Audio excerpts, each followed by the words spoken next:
Please turn to page 191 for opinion writing. Opinion writing is what I think or how I feel about a text I've read or about a topic. So when I talk about that, what I'm saying basically is this.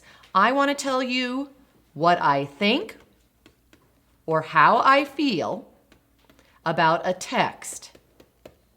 That means anything that I've read. It could be a comic book. It could be a story. It could be information, a newspaper. Anything that I have read, any type of text. And in your new Common Core, they've divided text up into literature and informational text. Under literature, we have narratives, we have poetry, and also we have dramas. Under informational text, we have basically two areas. We have informational text that is narrative nonfiction, and that's your autobiographies, your biographies, as well as recounts. And recounts are true stories.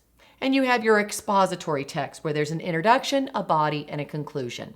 These are the types of text that you have addressed in your Common Core state standards. And when they're talking about an opinion, you can have an opinion about any of these types of text. An opinion is also about a topic. So a topic is not a specific text that you go to. So when you're talking about a topic, it could be anything in the world. It could be a person, it could be a place, it could be a thing, an idea, or a rule.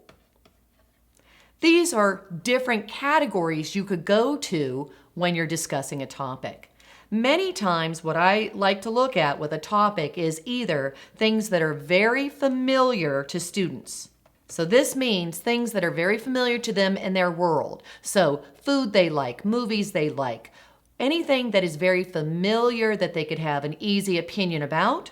Or I like to connect the topic to their science or their social studies, things that they've been learning in class and have an opinion about information that they've been learning. You can go in either direction. I suggest that you start first with what's familiar, and then as you start learning different information in social studies and science, you can then have opinions about those different types of topics that you're learning about. Now that we have an understanding of what an opinion is, when I tell children that we're going to have an opinion, I always go like this. Boys and girls, we're going to have an opinion. And an opinion is what I think or how I feel about something I've read or anything in the world. What is an opinion? An opinion is what I think or how I feel about something I've read or anything in the world.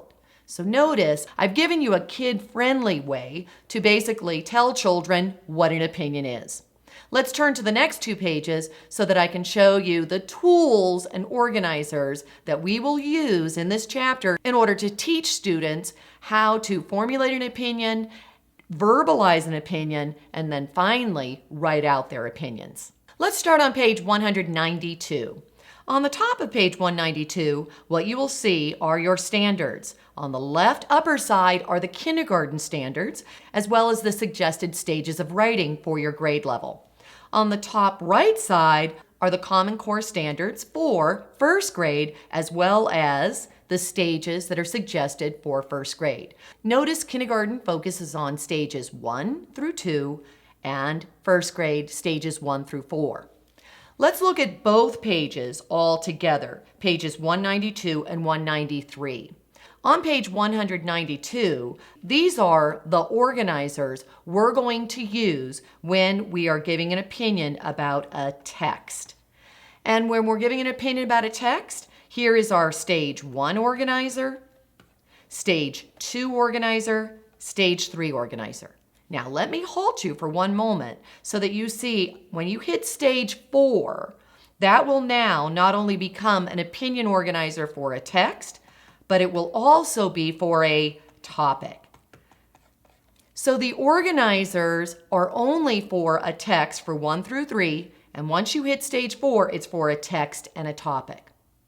Let's now look page 193. On this page, you will see tools that we will use for stages 1 through 3, specifically for a topic. Once the students get to stage 4, let's jump back to page 192, they will then use the stage 4 organizer as well.